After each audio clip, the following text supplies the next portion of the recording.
Hello everyone, and welcome to our presentation entitled XORBoost, Tree Boosting in the Multiparty Computation Setting.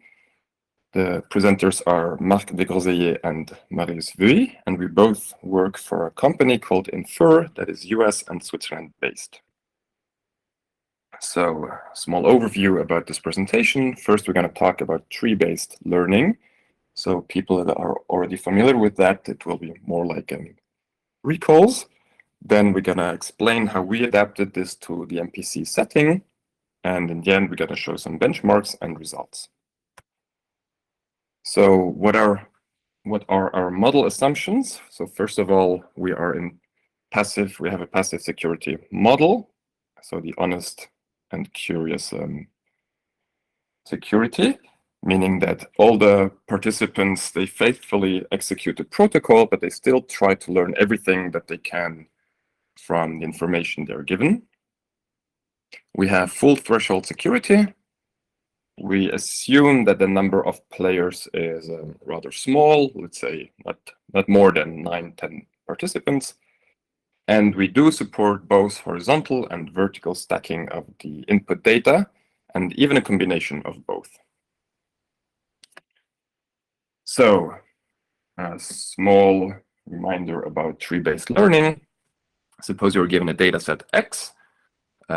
Say it has capital N samples, so each sample being a row of X, and it has K features, so K is the number of columns. And let's also suppose here that we have fixed for each column, we have a fixed number of threshold values, which is typically much smaller than capital N, could be 100, 200. So for each column, we have the same number of threshold values that we have fixed. And we also have a response vector, capital Y.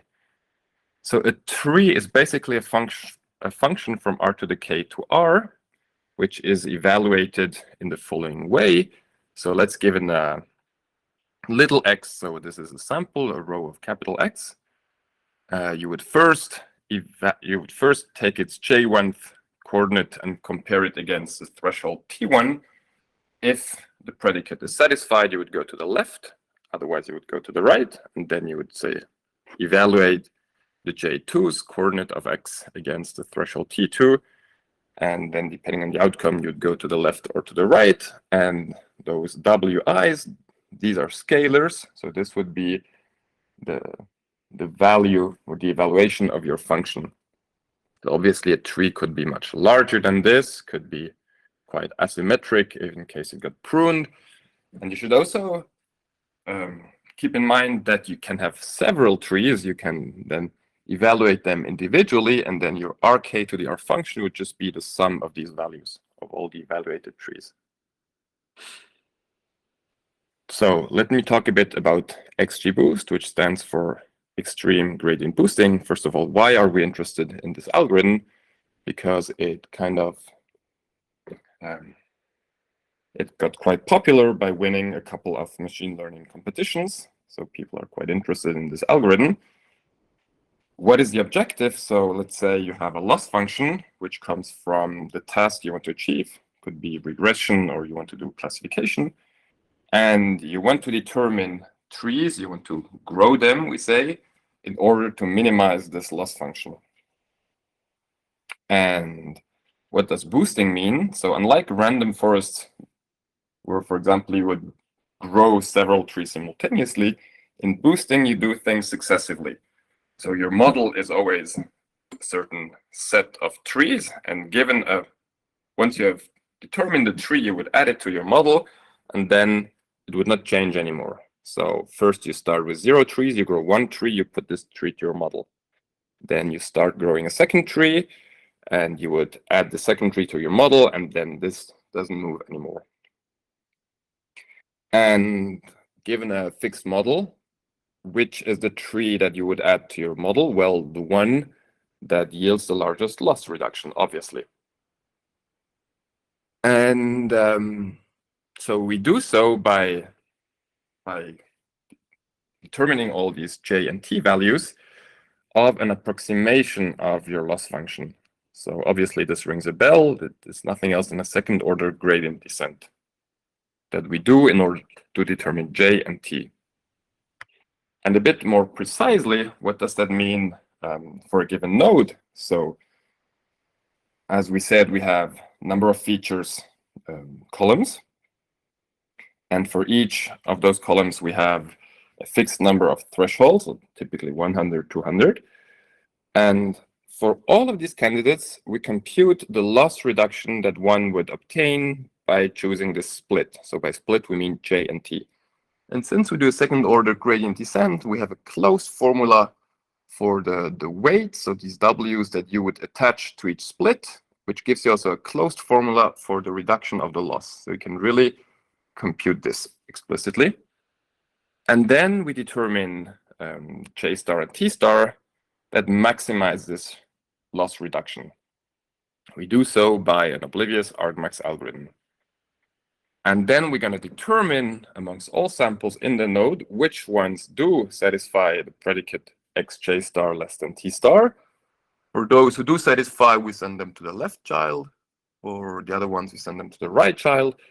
And then obviously for both these nodes, we're going to do the same thing again until we have reached the desired depth, where we have our weights that we obtain by this closed formula coming from a second order gradient descent.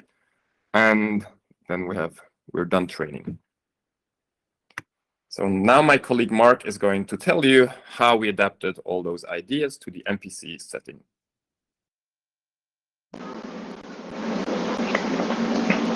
Let's now discuss how to adapt XGBoost to the MPC setting. First of all, the indices, threshold values, and prediction values are going to be secret shared. That means that the training operation for the machine learning model does not reveal any information about the original dataset.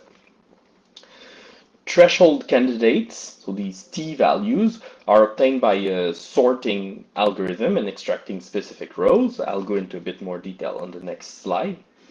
For each node, we need to keep track of which sample is to be considered for this node, and we're going to do this through the use of a 0,1 indicator vector for each node.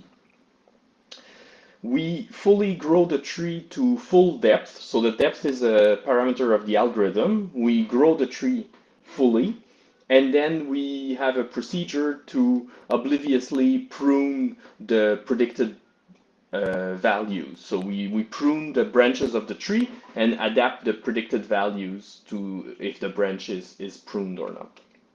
And finally, one last thing to note is that to compute the loss reduction for the different entries of the matrix to which we will apply the argmax, we require a private division algorithm. So I mentioned that we need a sorting permutation. This is going to be done through an oblivious quicksort. Here's a quick overview. So first of all, for each column, you apply a uniformly random permutation. And then you apply the quicksort algorithm. You need to do comparisons with the pivot. You will not reveal the values of the array that is to be sorted, but instead you will reveal the result of these comparisons. And by the fact that you apply the uniform random permutation, this does not reveal any information about the original data. With these sorting permutations in N, we're going to call them pi j, and this allows us to have the threshold values because they're in the sorted matrix. They're going to be at a fixed position in the sorted matrix. So that's great. A few more details about the indicator vector. Here's an example. So you see, you start with a all one indicator vector because you consider all the samples, and then only a subset of the samples are considered in the left and the right child. So then the question is, how can you update these indicator vector? If I give you the indicator vector of a node, and you would like to compute the indicator vector of the left and right child nodes, then how are you going to do this? Well, we're going to consider these bucket vectors, which have all ones and then all zeros, and so these would be if the value is less than the Bth threshold, then it's a 1. If it's greater than the Bth threshold, then it's a 0.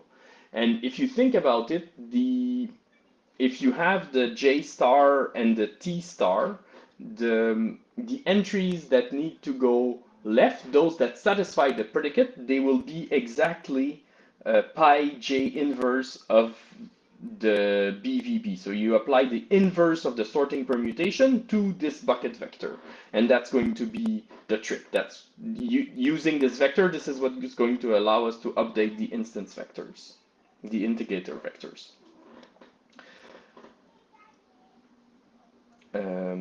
So the one trick that we use to speed up the computation is instead of computing all of these pi j inverse of BVB for all features and all buckets, we're going to compute log B generator vectors and then use these to compute the required PJ inverse of BVB. If you want more details about this procedure, you can go in the paper, but the idea is that instead of having B vectors, we use only log B vectors, and that results in some speed up and some gains.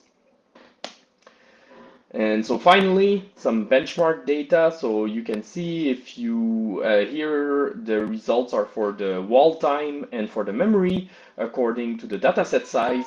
So as you can see, even for large datasets of 100,000 by 300 features, the time stays at around 4 minutes per tree, which is quite reasonable, given that usually XGBoost models, they range in the hundreds of trees. And here you can also see the dependency on the number of buckets and the tree depth. And as expected, the wall time and memory requirements, they increase with tree depth and number of buckets. Thank you for your attention.